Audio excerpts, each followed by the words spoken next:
people don't necessarily understand or even accept the fact that we might be able to live forever. And for me, that's the main thing about transhumanism, which is different than other things. Can you kind of describe that idea? Sure. You know, so I just like to say transhumanism is an international social movement of people trying to use science and technology to radically modify or improve the human body and improve the human experience.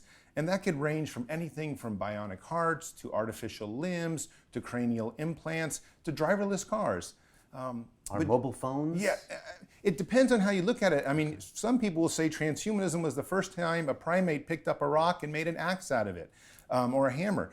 But you know, I like to think of transhumanism more in terms of the radical science that we're just encroaching upon in our lives and in civilization right now.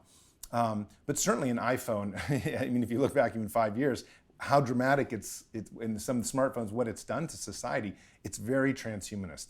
And I think the one thing, you know, I'd have your audience knows that the primary goal of transhumanism is to try to overcome biological death.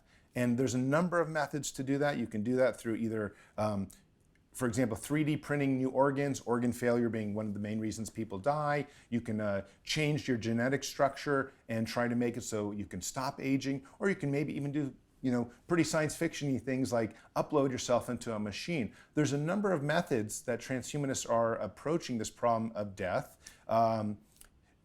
But you know, they're all ways to try to essentially make it so that we don't have to die. Kind of going back to even my Vietnam experience, which is just everyone at some point, all transhumanists at some point have had a revelation saying, wow, life is so wonderful, or life is so important to me that I want to find a way to preserve that life.